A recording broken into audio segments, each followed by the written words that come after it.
Hey YouTube. So we've got several batches of interviews from Zenless Zone Zero's producer after the Gamescom opening night live, and I'm gonna go over kind of the TLDR of each of these articles, and we're gonna kind of just go through them, talk about them a little bit. I know you're probably a busy person, you got things to do, so I'm just gonna quickly do a rundown of what was discussed in each of these, and there are some pretty interesting points, so hopefully you stick around to see those through.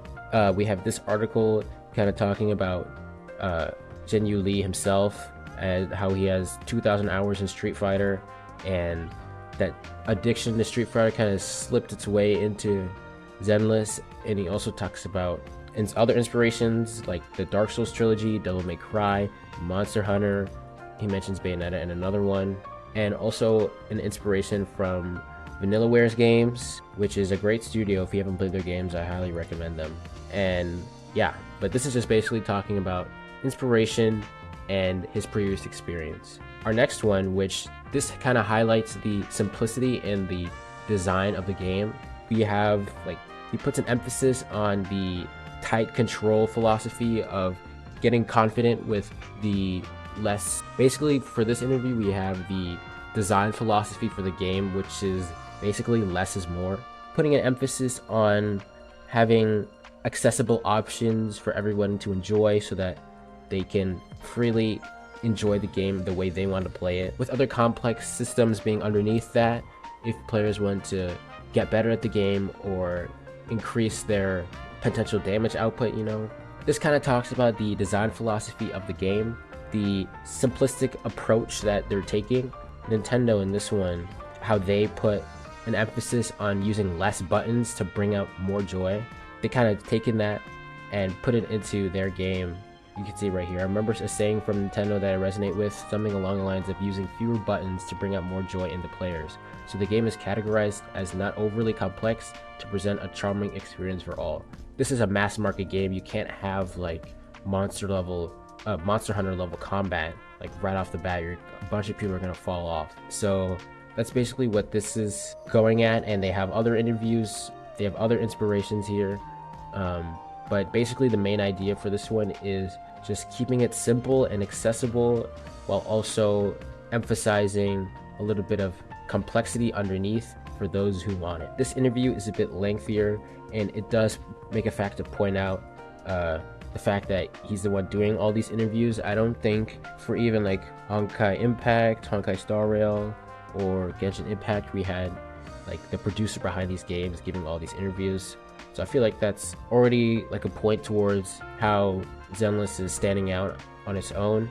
In this beginning, they kind of talk about the 6-week plan for the updates, which is basically, I think, how these games stay afloat. It's consistent, it's not too long, but it's not like that short to where you need to keep up constantly, and they work really hard to polish their games. Next, we have talk about the story's setup in like the urban new Eridu setting and how you just kind of make it along in your business. They talk about the TVs, how talk about new gameplay experiences, kind of like the TVs, for example. Also discussing the slice of life feel for the game, and if players really want like a certain feature, if they demand a certain feature of the game, they're willing to kind of give the players what they want. And I think saying that right out the gate before release is a very, I guess, kind of a PR thing to say, but I feel like he's not like lying here, But they do talk about auto battling, which I feel like is kind of redundant for this kind of game, but I don't know, we'll see. If people genuinely want that bad, I can see them finding a way to do that. A difficulty in finding balance between people who just kind of want to take it easy and then people who enjoy like difficult gameplay. Continuing from that, he emphasizes that players please choose whoever you like. Like, obviously there'll be characters who will be stronger than others, and there'll be people that'll be min-maxing and trying to get the best stuff. Gone and done an effort to make sure that you won't be punished for picking a character you think looks cooler or hotter and like their kit is bad. Like, you won't be. So I think he says players can tackle content with any team they wish. Team building kind of drives these games, but I feel like for this one it won't be as constrained and a little more flexible. He does mention how there were over 10 different titles for the game that they were trying to you know, figure out one, but he didn't say any of them. But they did consider team sizes of 4 and 2 characters, and 2 is just like, okay, like maybe it'll be a future mode. We'll see that. Another interesting point is the no healers at launch. I mean, he says it wasn't intentional, or like they didn't make a point to have no healers, but they didn't have any like designs for any sort of healers, so they didn't make a point to make a character with that kind of kit, you know.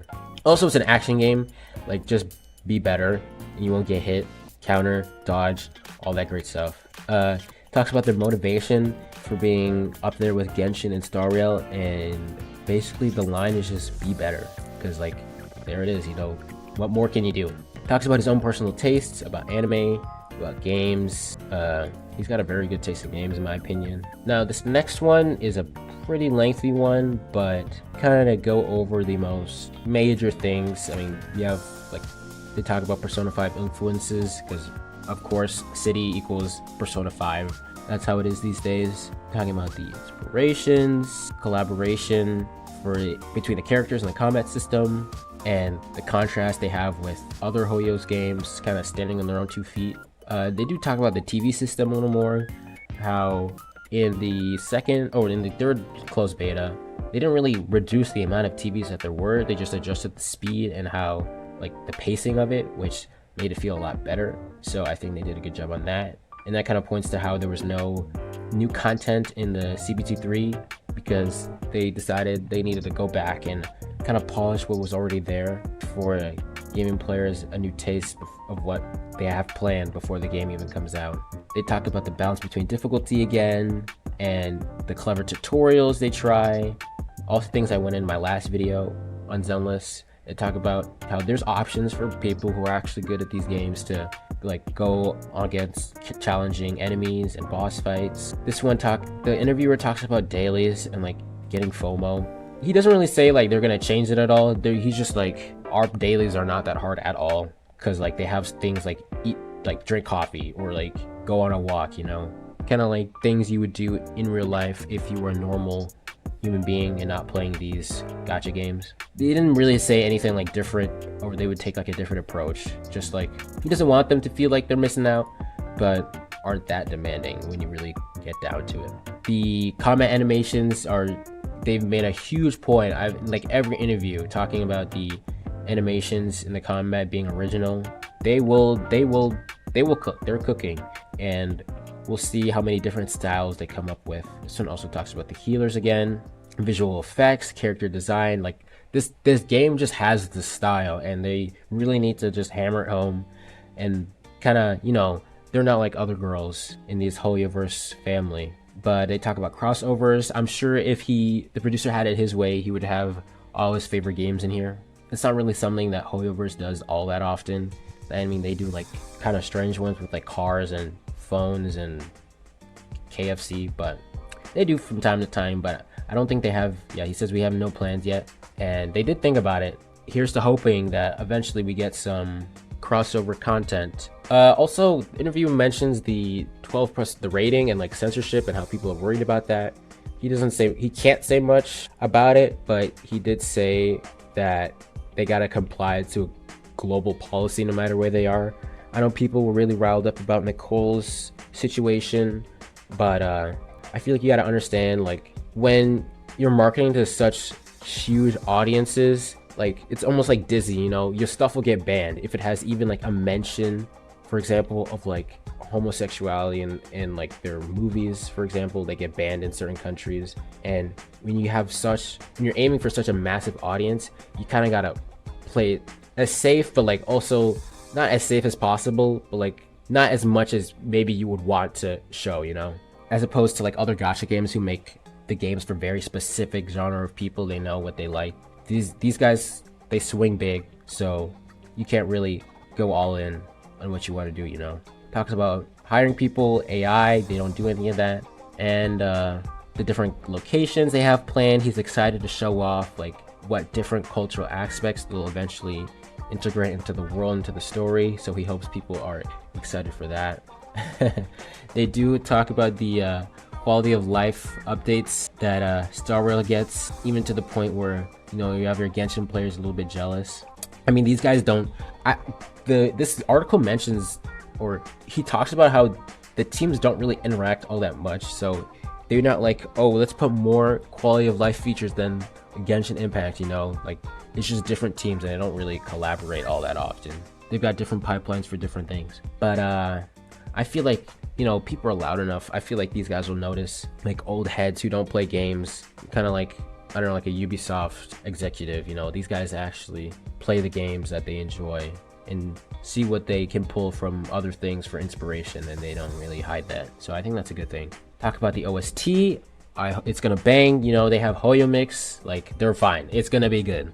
There's no way you have a hoyoverse game with bad music. That's just not, those two things just don't go together.